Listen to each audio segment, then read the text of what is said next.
Bine v-am găsit, dragii mei, la un nou video. Azi vom discuta despre un caz misterios care a șocat lumea, și anume dispariția și moartea tinerei Elisa Lam la hotelul Cecil. Mai bine spus, vom încerca să descoperim adevărul ascuns prin cărțile de tarot Goetia și oracolul True Crime.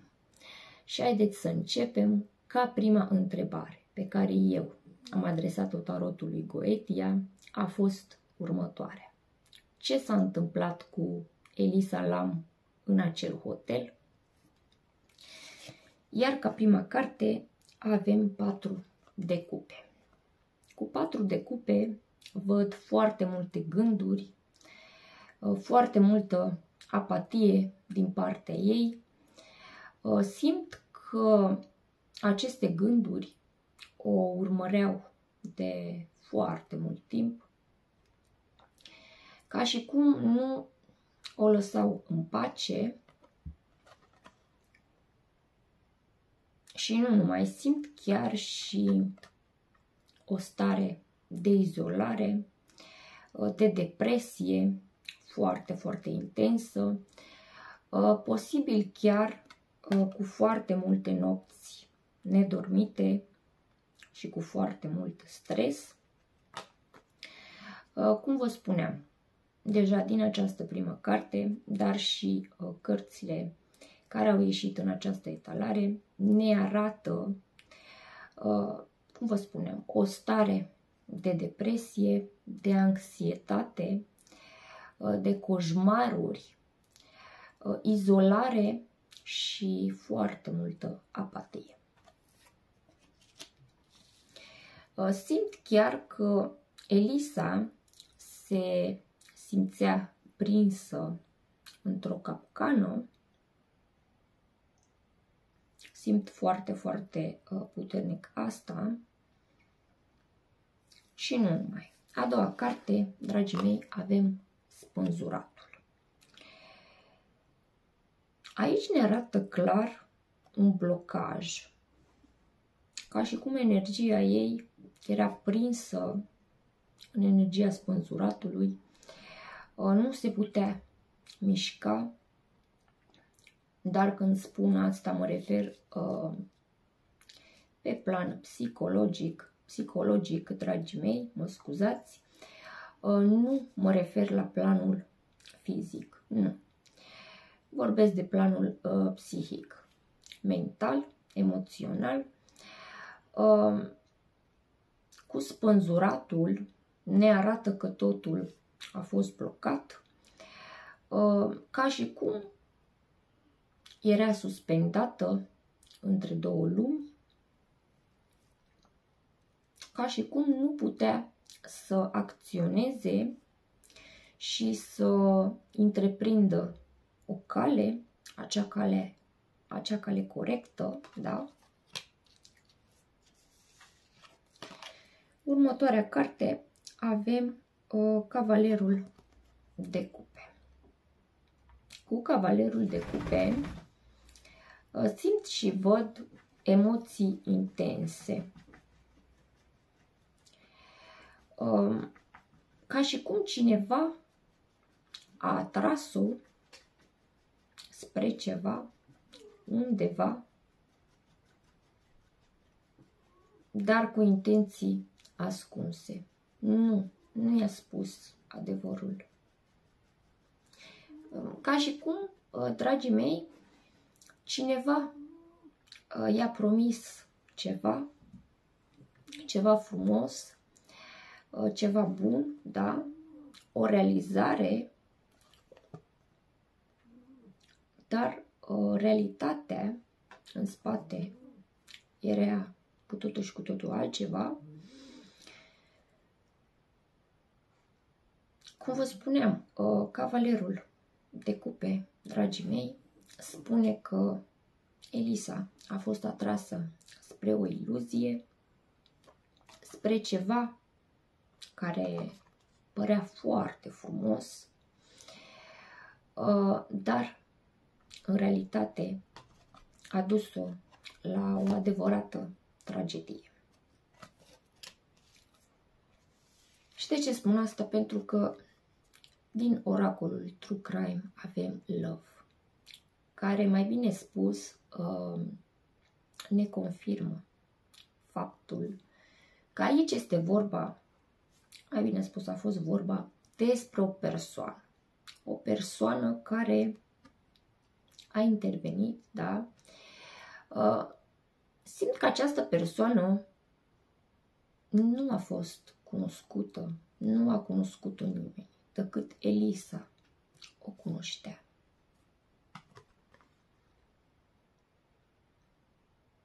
Cineva care a reușit să o manipuleze prin sentimente frumoase, de dragoste, sentimente sincere, sentimente pure, adevărate,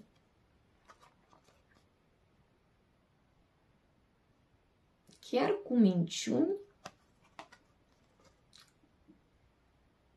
și foarte probabil la început ea a făcut anumite demonstrații de dragoste adevărată, dar realitatea era alta.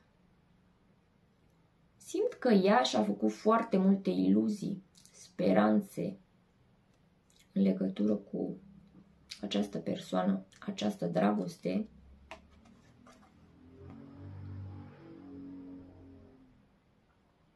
care o ducea spre o tragedie.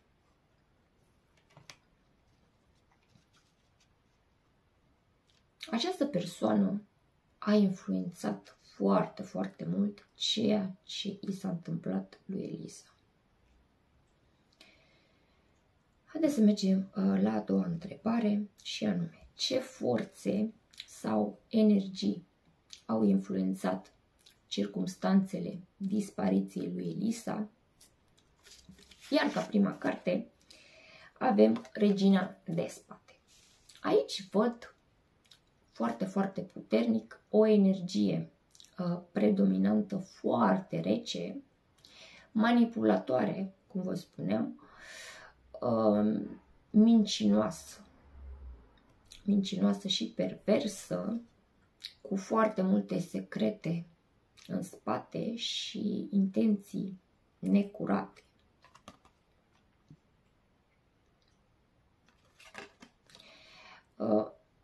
Dar și cu o foarte mare putere. Cum vă spuneam, Regina de Spade ne arată o energie rece, cineva cu putere și cu o putere foarte, foarte mare. Și de ce vă spun asta? Pentru că următoarea carte avem Zecele de Bâte. Zecele de Bâte ne confirmă faptul că, mai bine spus, vorbim despre o presiune uriașă care a venit asupra Elisei, dar și o greutate grea de dus. Ceva foarte greu.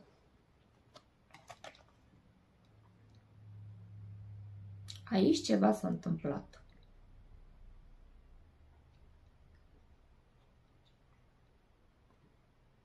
Foarte probabil această persoană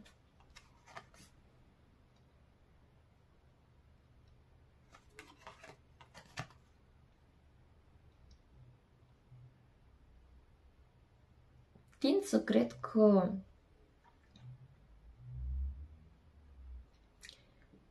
a făcut anumite, mai bine spus, a influențat foarte mult din umbră, din întuneric, lovind cu o foarte mare putere, da, cum vă spuneam, mintea Elisei. S-a jucat foarte mult. A manipulat.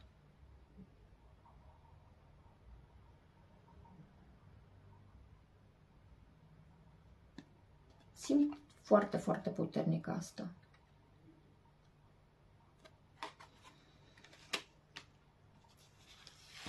Tulburător, dragii mei. Următoarea carte avem 5 de spade.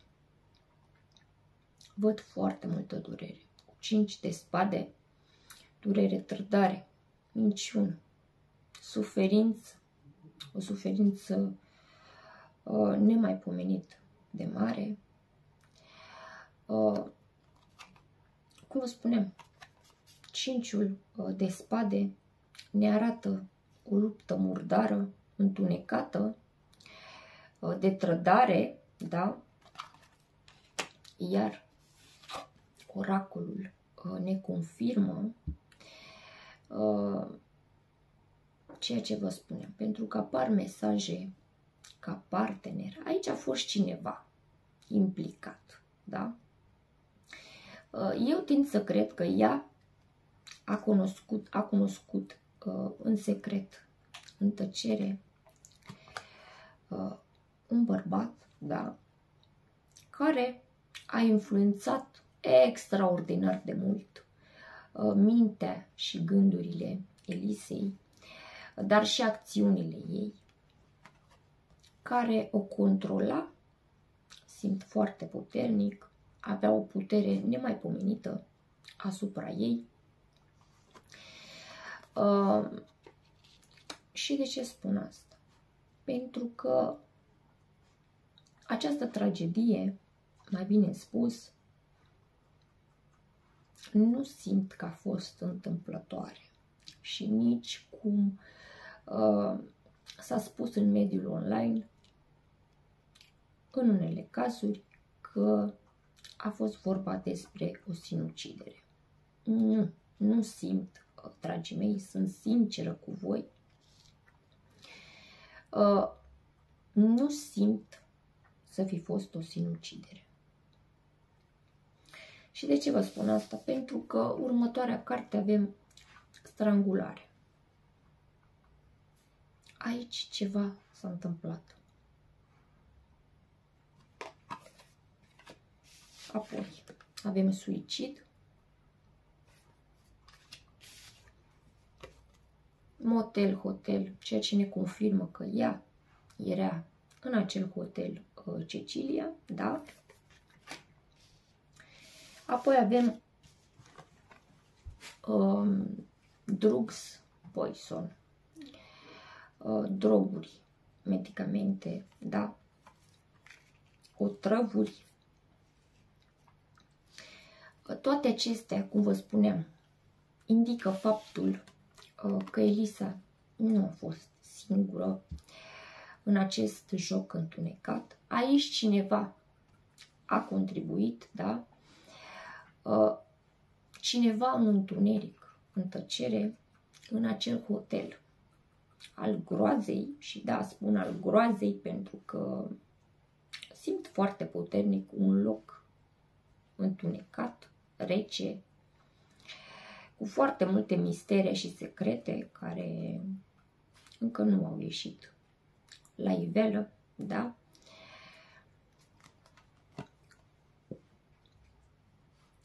Tind să cred că această persoană i-a făcut rău Elisei, da?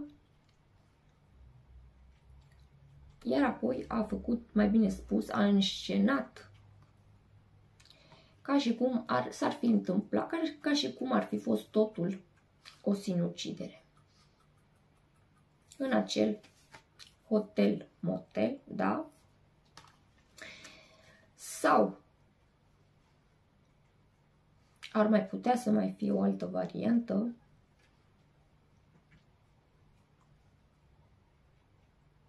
că ea era sub efectul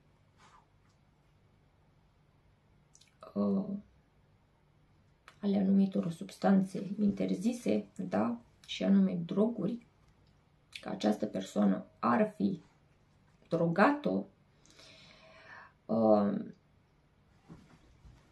și nu a reacționat ca o persoană normală, la asta mă refer, și poate că a încercat să își ia viața, dar sincer, dragii mei, nu prea cred. Nu prea cred. Tind să cred că dacă această persoană a pus substanțe interzise sau medicamente sau otrăvuri, da, a fost ca să o facă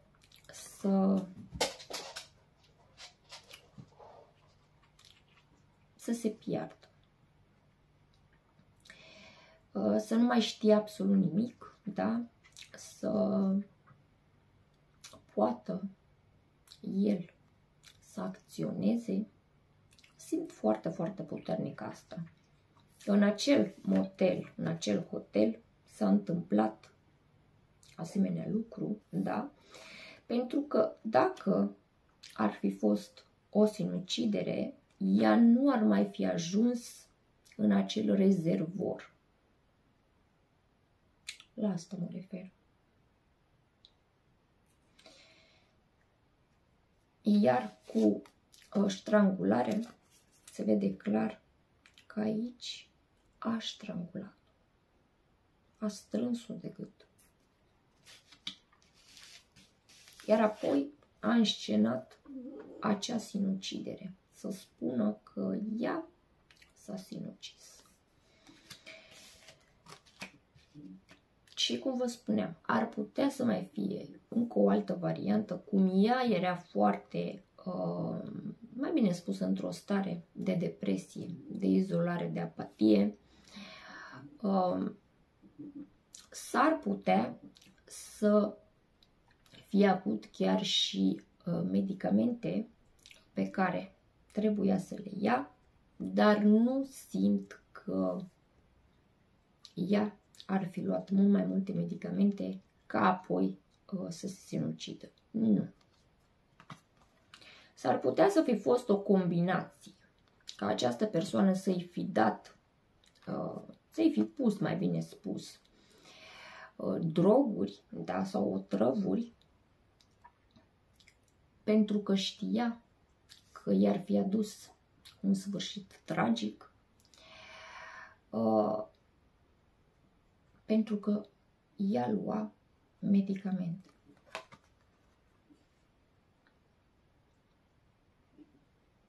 Iar când spun medicamente, mă refer la cele de depresie, de anxietate, de somn, da?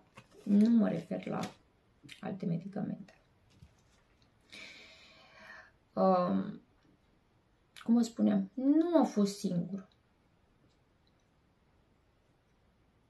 Aici a fost implicat o persoană, da? O persoană care i-a fost alături, pe care a întâlnit-o, da? În întuneric, în tăcere, în secret. Nimeni nu a știut de existența acestei persoane. Haideți să mergem la a treia și ultima întrebare. Care este adevărul ascuns al cazului? Iar ca prima carte avem 7 de pentacole.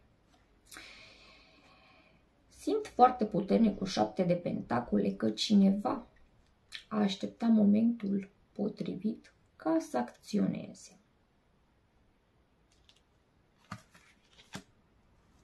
Mai bine spus, nu s-a aruncat imediat în anumite acțiuni, da? Următoarea carte avem 4 de bâte. 4 de bâte văd foarte multă stabilitate. Mai bine spus, 4 de bâte indică un loc controlat, da? Cu foarte bună stabilitate, un spațiu de întâlnire.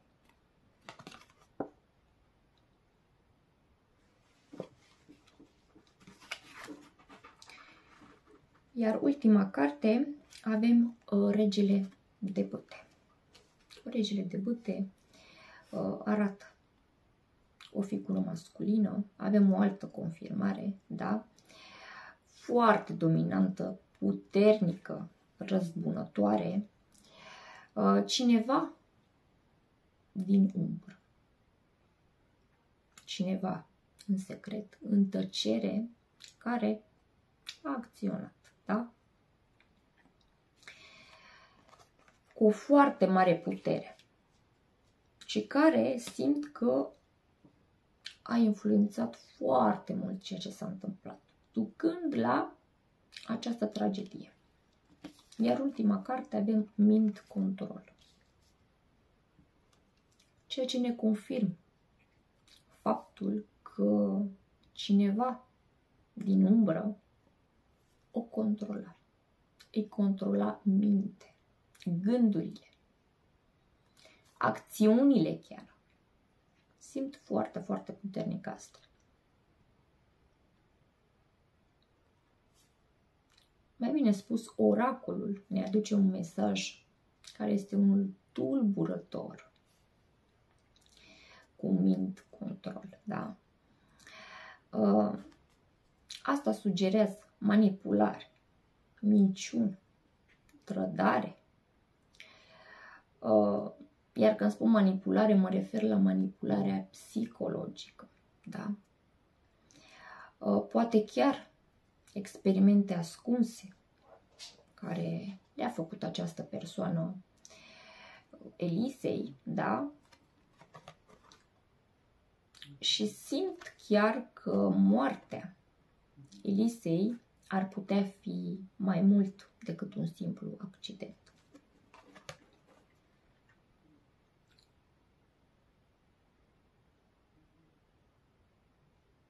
Cum vă spuneam, simt că a contribuit foarte mult și nu a fost un simplu accident sau o sinucidere, moartea ei.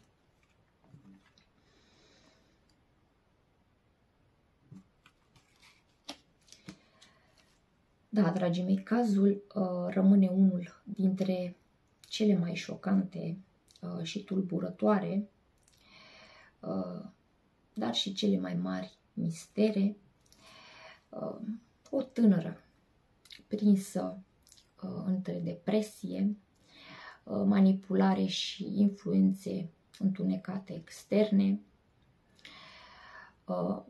Adevărul complet poate nu va ieși niciodată la suprafață, la lumină, la iveală, dar mai bine spus, umbrele încă șoptesc povestea ei. Dacă v-a șocat această etalare, dați un like, abonați-vă la canal și lăsați un comentariu cu ce credeți voi că i s-a întâmplat. Mai bine spus, ce credeți voi că s-a întâmplat cu Elisa Lam? Adevărul e mult mai aproape decât credem.